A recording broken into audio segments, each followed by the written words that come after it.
Some businesses are always playing the short game because they have to keep the lights on. But I am the world's biggest super fan. You're like a super fan. Welcome to the Business Superfans podcast. We will discuss how establishing business superfans from customers, employees, and business partners can elevate your success exponentially. Learn why these advocates are a key factor to achieving excellence in the world of commerce. This is the Business Superfans podcast with your host, Freddie D. Ready.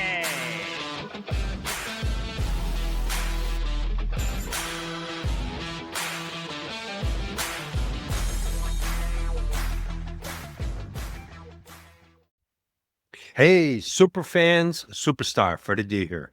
Welcome to episode 147 of the Business Superfans, the Service Provider's Edge podcast.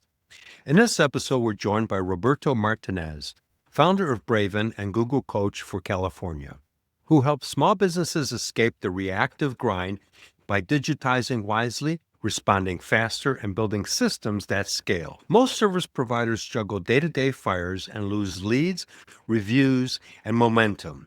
Roberto shows how AI-driven workflows lower costs, speed up delivery, and turn reputation into revenue, even on a small business budget. From his early stings with the U.S. State Department to Canada's Trade Office to Thunderbird, and into mission-driven work helping local entrepreneurs, Roberto's path proves you can think globally and act locally, while big tech partnerships amplify impact. If you're ready to move from scrambling to scalable, this one's for you. Welcome, Roberto, to the Business Superfans podcast. Great conversation that we had before we started recording. So let's continue that conversation, and welcome to the show.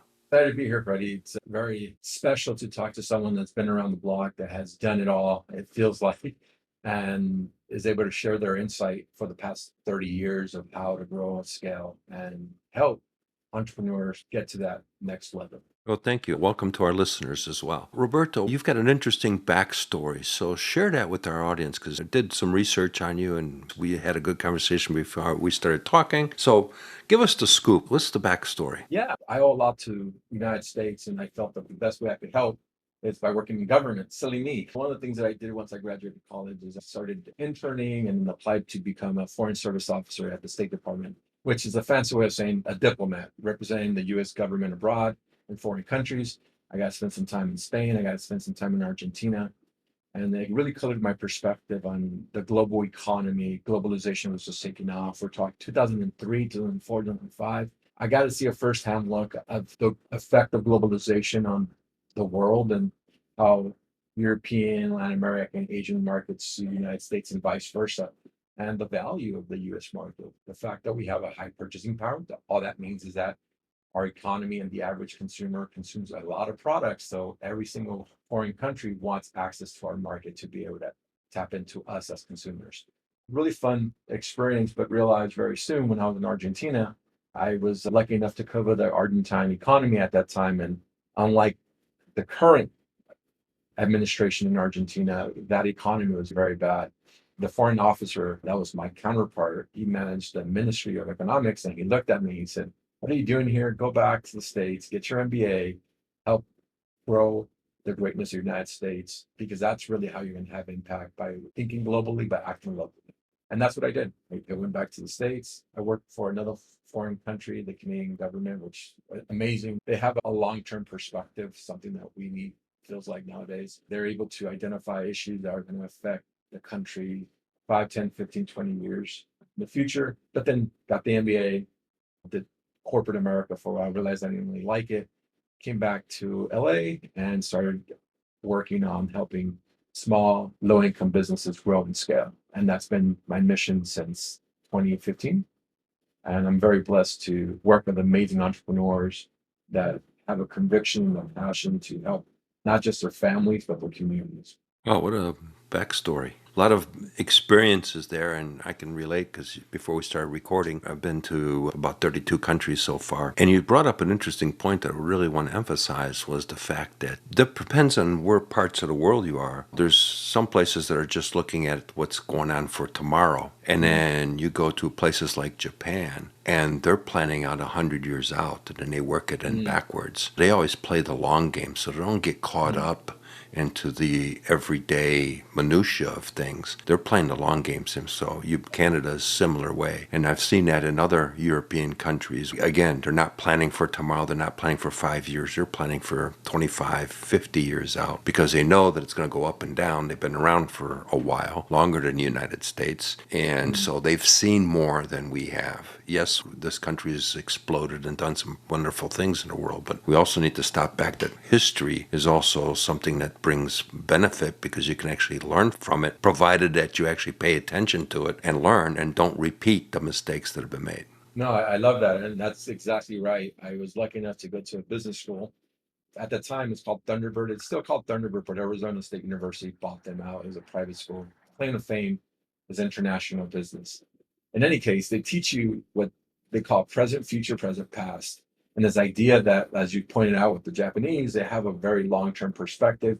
Germans also have that perspective. Their present, Right. future, they could identify the future relative to countries that might not have political, economic institutions that create stability. And so think about any civil war that happened. I don't want to call out countries, but let's just say that creates a lot of instability. So folks and citizens don't have the incentive to think in the future because they're just thinking like, how am I going to make a dollar Because today, or how am I going to everybody's feed my family? reactionary. You're in a Exactly right. reactionary mindset That's versus it. a proactive mindset. And reactionary in business can be detrimental because you're basically don't have time to be putting in a strategy because you're always having to put out a fire. That's it. Yeah, you nailed it. That's huge for, I think about our clients. I work with a lot of small business, a lot of small business. We're talking, I've touched over maybe 6,000 businesses. I'm what's called a Google coach. I cover the state of California for Google, where I help small businesses across the state of California digitize using Google tools and services. And what you hear from them is that I'm dealing with day-to-day issues because I might be in a rural environment. I might be working day to day, and this is my side hustle that I want to turn into my full-time company.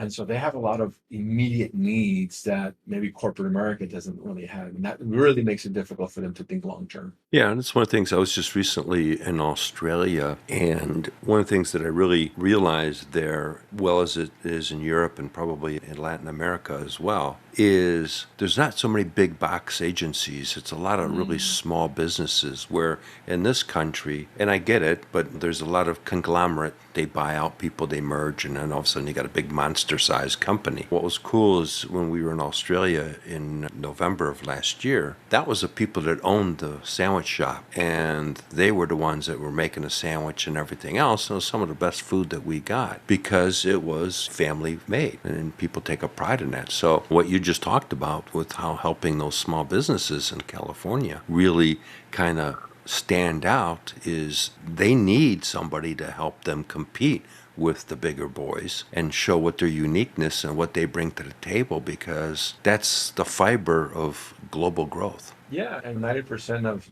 business in the United States is small business. So it's an economic imperative for us to invest in our small businesses and help them grow, scale, and compete against the bigger players and make sure they're not left behind. That's a big one for us, right? Make sure that these folks are adapting and adopting the technological tools that you're so well versed in, SaaS solutions, marketing solutions, but now AI solutions. And Right. we want to make sure that they're not left behind. Let's take a quick pause to thank our sponsor. This episode is brought to you by our friends at Ninja Prospecting, the outreach team that makes cold connections feel warm. Here's the deal. Most service business owners are drowning in spammy DMs and cookie cutter LinkedIn messages that never get a response. Sound familiar? Ninja Prospecting flips that script. They craft human first outreach that actually sounds like you, and more importantly, gets results. No bots, no fluff, just real conversations that open doors. If you want to stop wasting time on dead end messages and start filling your pipeline with qualified leads, talk to my friend Adam Packard and his team.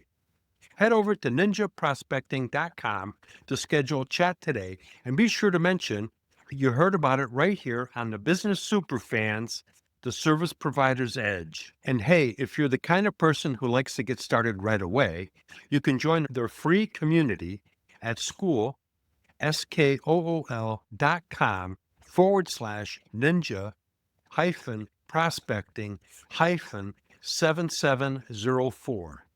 It's packed with tips to maximize your connections and start making the right new ones. All right, let's get back to our conversation. Yeah. Let's talk a little bit about what Braven does as a marketing agency and what differentiates you guys from the other marketing agencies out there. We're exactly what we're circling around. We are entrepreneurs, we're small business owners as well. And my family comes from a long line of small business entrepreneurs. What I realized, my aha moment was when I was out in New York working for a fairly large company, and they don't really need me. I'm a replaceable asset to them because another MBA student, we could just plug one in and plug and play and keep rolling. But what I realized is these small businesses, they want someone that understands them, that kind of have experienced their trajectory and their community. They want someone that doesn't patronize them, doesn't look down on them, and just understands their plight.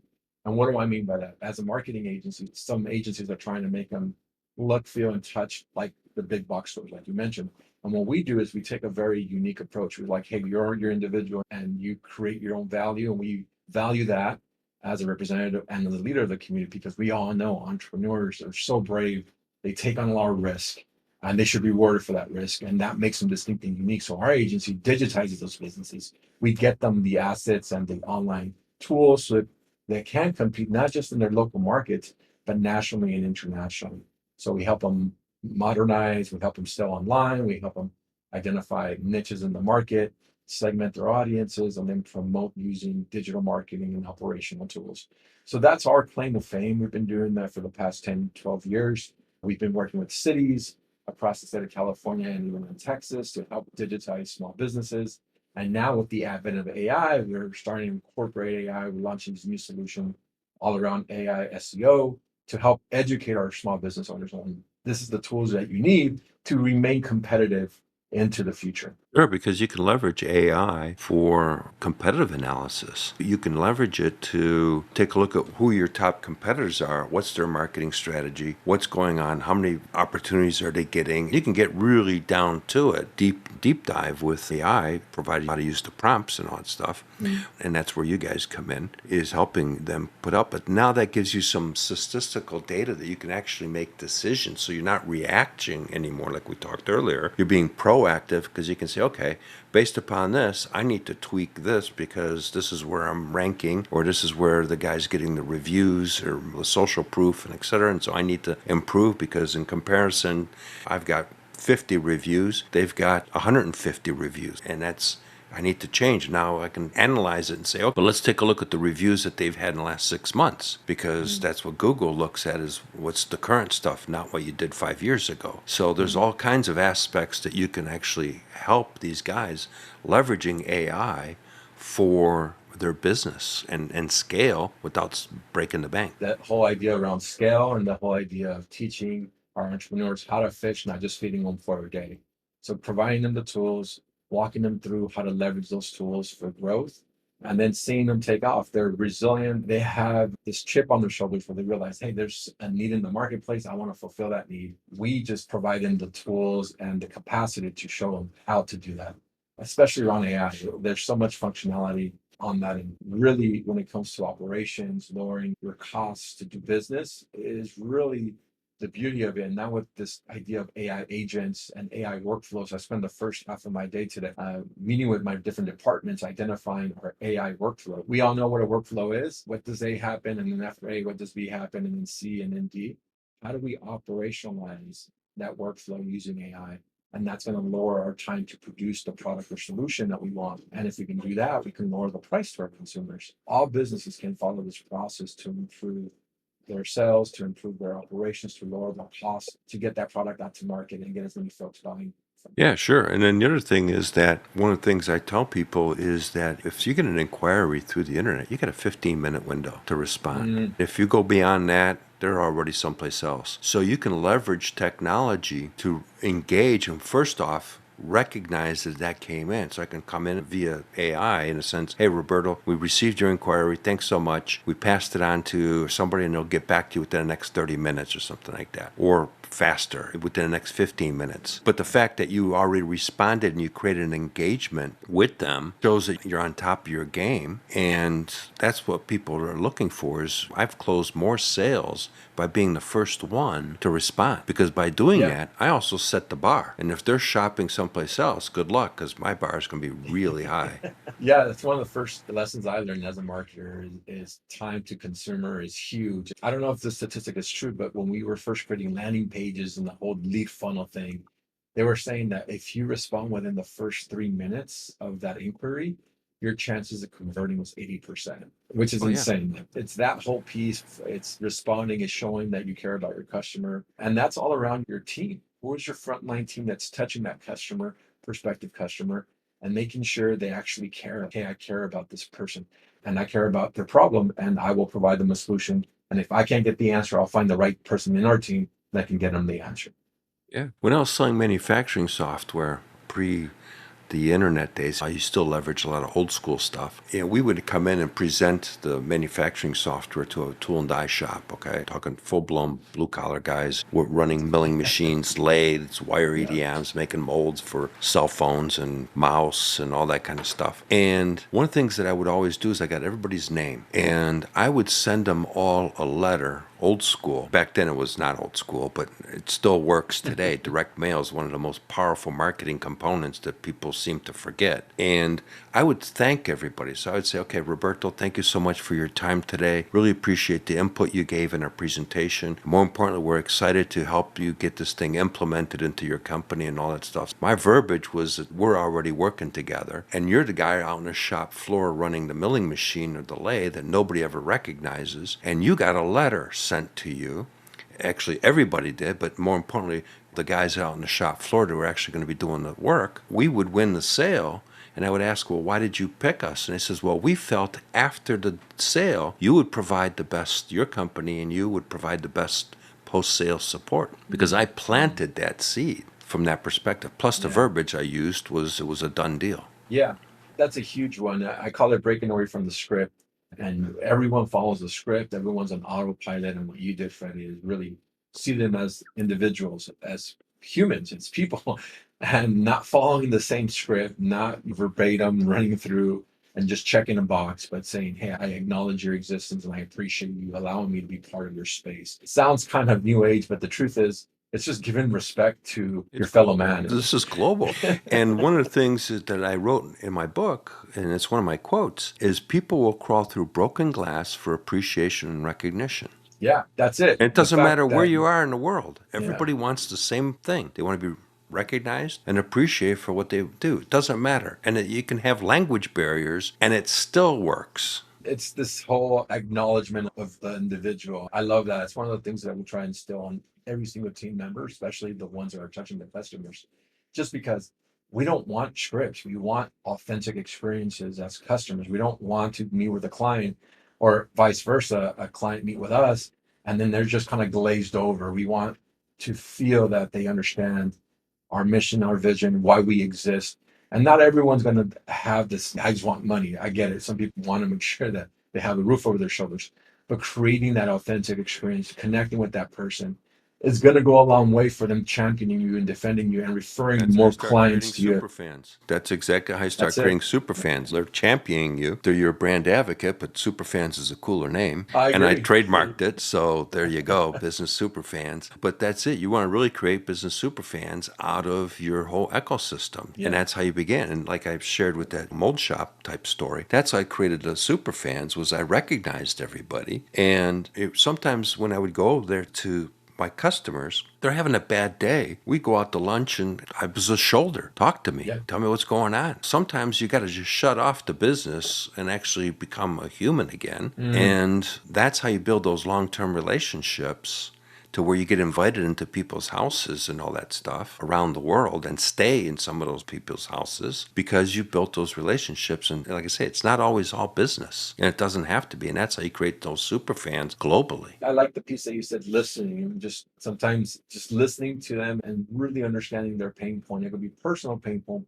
professional pain point, but really understanding what they're going through and not just interjecting and just listening and not always trying to solve the problem. I think one of the things that we do sometimes is trying to solve for X, whatever X happens to be. Sometimes you just gotta listen to them and ask the right question. One of the guys I share a story was he was going through divorce. He was the IT guy for one of my customers. He was my biggest super fans. They referred me so much work, it was crazy. And I won contests. I still got the plaques for him because of these guys. But when he was going through a divorce, who was at the bar listening to what was going on? And he just needed somebody to talk to. And since we had built a relationship and there was trust between us, his stuff didn't go anywhere, but he needed that person to just offload. It's amazing. It's amazing what just shutting off the business side and just seeing someone as they are and who they are and not passing judgment. Hey, I'm here. What do you want to do? Yeah. It's very powerful. It's very powerful. Roberto, share a story with our listeners of how you've kind of started working with a small business and they didn't really have a good digital presence and how you've transformed them and they became your biggest super fan where they're telling everybody that they know and they become your sales machine in a sense. There's a couple. I think one of the things that we realized really early in our agency is that the model that we have is not a growth model. You can't make millions and millions of dollars because you can't authentically charge and realistically charge a small business on what you would charge a Fortune 100 company. And that was very clear to me. So what we had to win is we had to win the hearts and minds of small businesses so that we can grow our following. And then we had to find partners, big tech partners that could say, hey, well, we appreciate you doing that type of work. We are willing to offset some of that cost for the small business that you're providing them with our funding, with our grants, scholarships, donations, what have you. And so what we realized really quickly is some of our super fans were third-party partners that weren't giving us a contract. They were just saying, hey, we want to refer you out to this program or to this event or to this situation. So the city of LA would be a great example. I would walk in and the city of LA say, hey, yeah, we know you're a Google coach.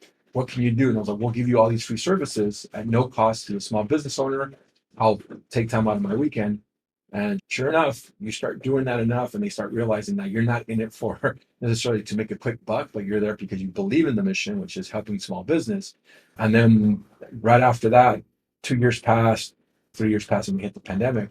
And I got a call from the mayor's office saying, hey, how about you come in and you become an entrepreneur in resident and help us create a program that really helps small businesses, really gets to digitizing them so that they can sell during the pandemic. As you knew, everything was shuttled, everything was closed. I'm like, yeah, how much does it pay? You're like, we don't pay anything, but we know you'll find the money. And so that's the best part. Like, all right, we don't have money yet. We have some seed funding, like $10,000. But with that $10,000, we were able to show and tell that great story of let's get businesses back online. Let's help businesses sell online. And it resonated with different companies, including Google, including Meta, including Shopify, Square, and they all opened up their checkbooks and gave us money. We raised $250,000 to help small businesses. Our super fans were not necessarily the folks who were giving us the money. It was the folks that believed in our mission and vision and said, this guy might know something about digitizing small business. Let's give them a platform so they can go out there and connect with different partners that do have the money. Let's open up our network and our Rolodex and make sure that they meet the Shopify's of the world and meet the Metas of the world. And sure enough, we were able to raise $250,000. That program has grown from $250,000 to over 7 figures to help businesses in Los Angeles digitize. Very proud of that. And sure enough, more people hear that, more people reach out to us and say, hey, we want a similar program within our city, within our county, within our state. You're transforming businesses and helping businesses from all walks of life to be able to play in the game at the level that they should be playing at the game. And so you're creating multi-point super fans because they're basically the agencies and the companies that are helping you fund it. They're super fans of you. Otherwise, they wouldn't be giving you 5 cents. Number one. Number two, the network that you've built is become super fans of you because they're referring you to all these smaller businesses. And those businesses are basically super fans of you because you're transforming their business. So you've created a really unique ecosystem that's basically everybody's being lifted up. And it's a knock-on effect, like you said. You do well by one, and it just trickles down, and they start realizing. I think one of the things people, oh, you're so confident. Well, it's not confidence; it's competence. If you have a competent team, and I can't do it, there's no way. It's the team that I'm part of. And you talked about greeting your frontline blue-collar folks and talking to them. That's how I feel about my team. We have to find the right fit within your team and with your company that believe in helping small business. It sounds silly. Marketing is great, and people can go out and work with Fortune 500 companies and change the world. I appreciate folks that go to the best schools and work with the best companies. But what I really want to do is change the way small businesses work. And I know there's marketers out there that want to help small businesses as well. So the type of folks that we work with and we hire are folks that have a passion for helping small business. And I don't have to instill that passion. They know it, they feel it. Maybe their parents were entrepreneurs, maybe their aunts or uncles were entrepreneurs. So they know the impact disproportionate that they're going to have by helping out the small business.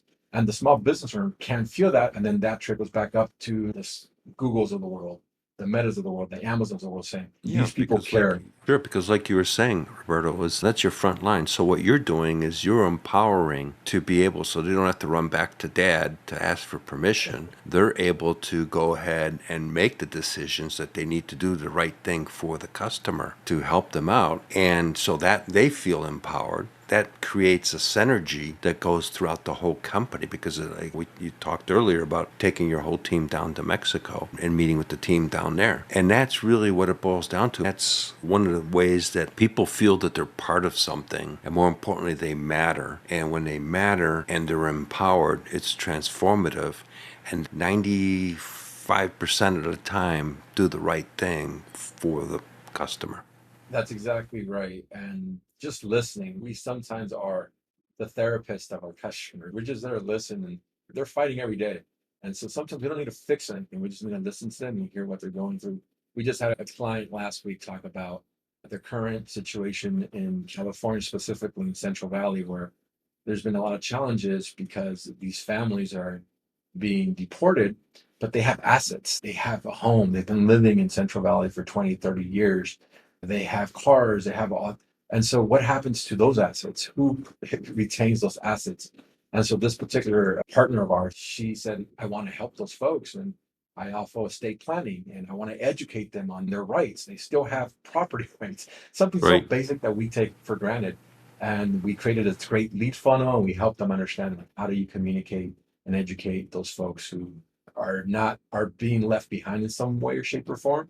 This is great. This is so exciting. And that has a direct effect on not just her business, but on the communities that she's helping. So we're indirectly helping other communities as well. So identifying that, for me, has always been the mission of the company. It's not just good enough just to make money. It's like, how do we help our society? How do we help our community be more resilient? Yeah, the money will come. The money comes. You do the right thing, you help enough people, it comes. I think it's Jim Rohn said, it's either him or another guy, but you help enough other people accomplish what they want. You don't have to worry about yourself. It'll come about. It's either Zig Ziglar or Jim Rohn. One of those two guys said it. One of the other things I wanted to kind of dive into, that I think that one of the things that you guys do is the PR part, because I think that a lot of businesses overlook the importance of PR, like press releases and a multitude of other things. And that really becomes third-party validation. And a lot of businesses really don't leverage that. So let's talk about that a little bit. I love that. I think sometimes we get so caught up on the shiny new tool that we don't realize that the old tool is just as powerful and as useful as shiny new SEO, social media tools. And PR, it's a great big hammer, and it amplifies your voice. It's all about amplifying and reaching share of mind, share of voice within a very crowded environment. And so from our standpoint, PR really helps on all those things. If you do a great PR campaign, that's going to help your social media. It's going to help improve your online traction. They have a synergistic correlation and integration. And you do great content with PR, guess what? Your videos, your press releases are going to be online.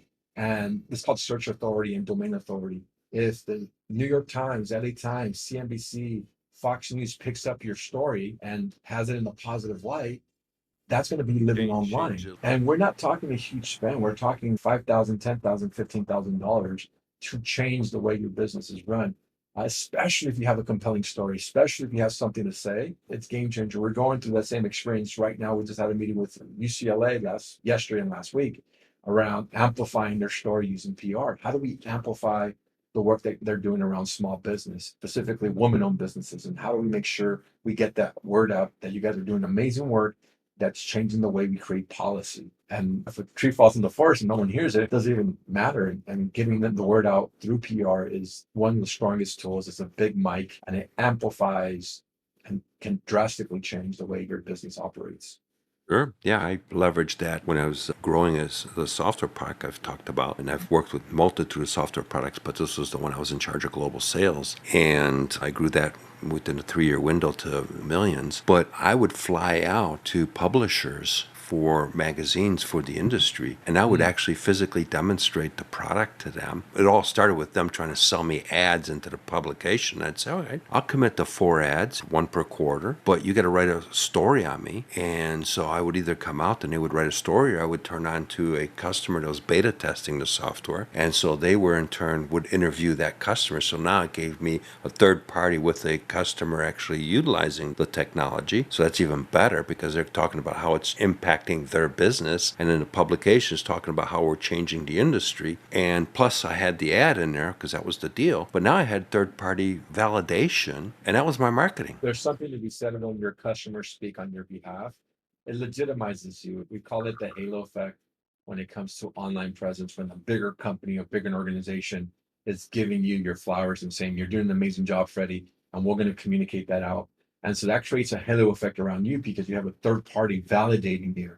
And you could do a macro with a large corporation or industry leader, or you could do a micro with your frontline customers, singing your praises and really appreciating how your solution has drastically changed their life. And I think there's something to be said about that. I think referrals and third party referrals, it's always going to win out than you yourself as a company owner talking about your business. My friend would always say, no one cares. Like, they care about the people who are using your tool. They care about the people Right. who are using the solution. And that's how you start creating those super fans, because those customers are that you've dealt with, or whether it's a supplier or a distributor or whatever, they feel appreciated, they feel recognized, they're grateful for what you did for them and how you've handled them. They're happy to tell people. You can't buy that kind of PR. Because if you get a machine going, and I keep telling people this, is that, and that's my mission, is basically you've got your leadership team, you've got your employees, you got your contractors, you got your suppliers, you got your distributors, you got your complementary businesses, and nobody even thinks about ancillary businesses. But that whole ecosystem, I tell people, just imagine if 15%, very realistic, puny little number, 15% of that ecosystem was your sales force. What would happen to your business? A lot of companies spend a lot of money on customer success management, but I think you nailed it there. I think it's truly understanding their pain point and their why they want to work with you. And each one of those stakeholders has a different reason why. And if you as a business owner or as an entrepreneur just take the time to really think through it, like deep think it, why do they want to work with me? What value am I providing them? And how can I show them that I value them for me working with them? Because each one of them is going to have a different reason why they appreciate you, why they want to work with you. And then humanizing that experience, saying, okay, this one really cares about the end result. This one really cares about expanding their ecosystem, creating content around them, creating videos, creating PR campaigns around those key partners. It's going to grow your business regardless. It's going to have a knock-on effect. Now, what I always tell business owners is it's short-term, medium-term, and long-term. What are we playing here? Are we playing the long game? Are we playing the medium-term game? Or are we playing the short game? And some businesses are always playing the short game because they have to keep the lights on. We want to get to the point you're playing the medium to long-term game where you can do what you just did, Freddie. Identify your stakeholders and show them that you care about them. Create that investment in the future so that when you walk out of that room, they're championing you when they're in. The saying is really, what's the word on the street of your business? Yeah. That's really, at the end of the day, that's the word on the street. I had a guest on a show a while back, and he, with the supplier, was a technology supplier. They get together for lunch, and they would build relationships, send birthday cards, all that stuff. When the pandemic hit, he needed 500 laptops like that. Guess what? Everybody else was looking for laptops. And guess who got his right away?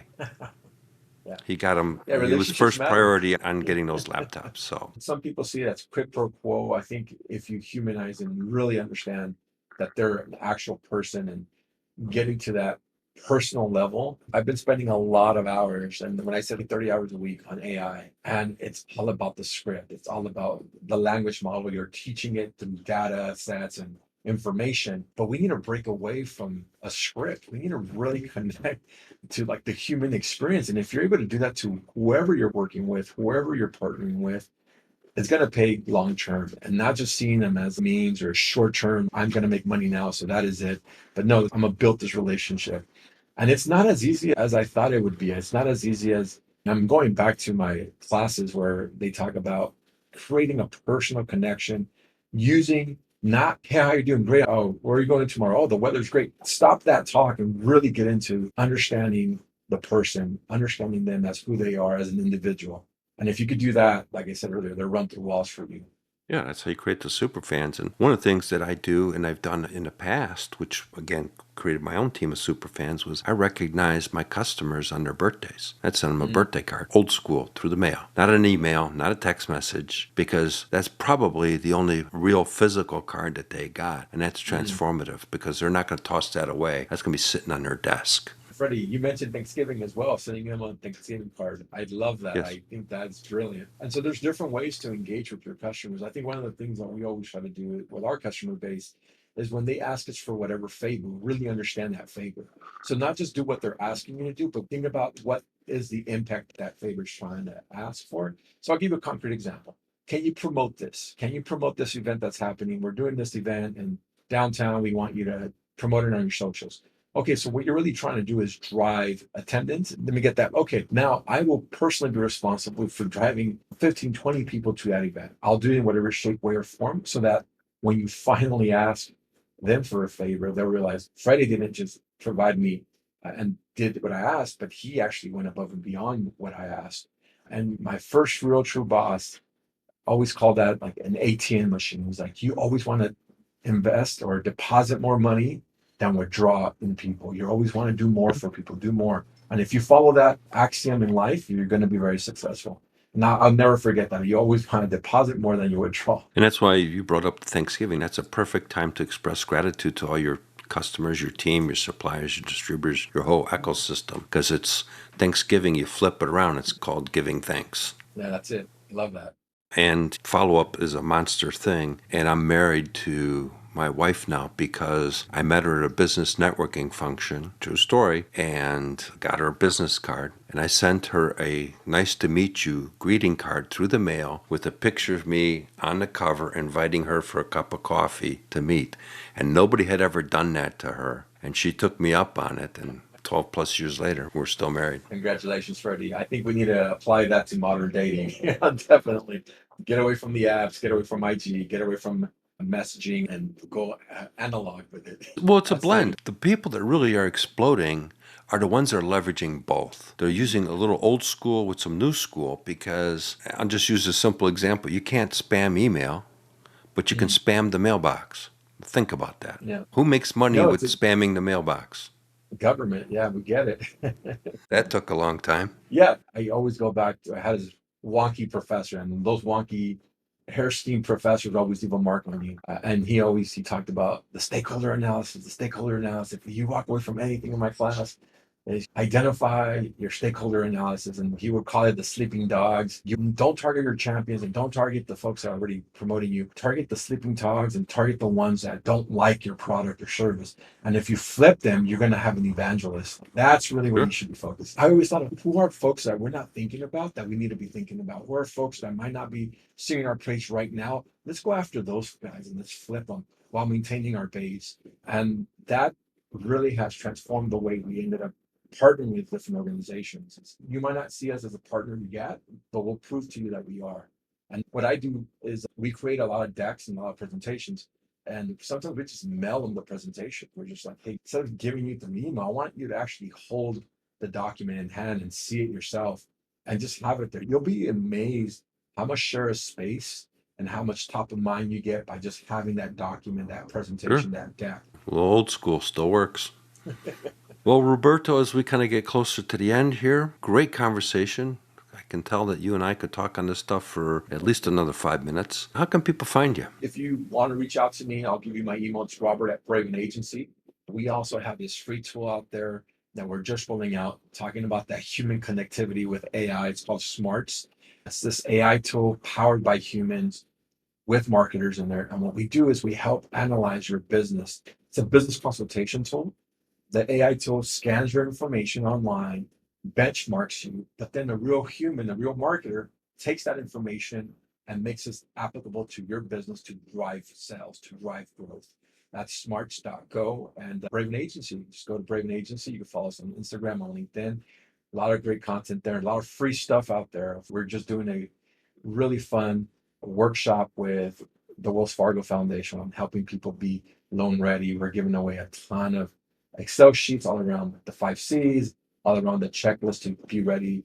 So when you do go to whatever loan provider you want to, you're ready and you're prepared. And we give you free solutions, free consultations, free financial advisors if you want to join us in that endeavor. That's called the Wells Fargo Foundation's Digital Communities Program. So you could find that as well. Great. We'll put that in the show notes. Great stuff that you guys are doing. And love to have you back on the show down the road. And thank you so much for your time. Great conversation. I appreciate your time. Yeah. And your community. Thank you for letting me be part of it. Thank you.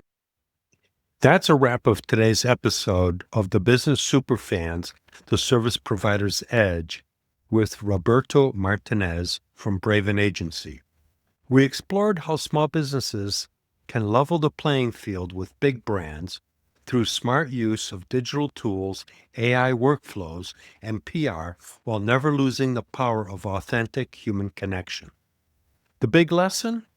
Technology supports growth, but it's the appreciation, recognition, and long-term relationships that truly create business superfans. Thanks for tuning in today. I'm grateful you're here and part of the Business Superfans journey.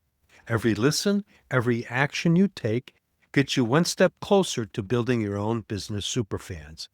And remember, if you're ready to map your growth strategy, schedule your free Prosperity Pathway Business Growth Discovery Call at prosperitypathway.chat. And remember, one action, one stakeholder, one superfan closer. We hope you took away some useful knowledge from today's episode of the Business Superfans podcast. Join us on the next episode as we continue guiding you on your journey to achieve flourishing success in business.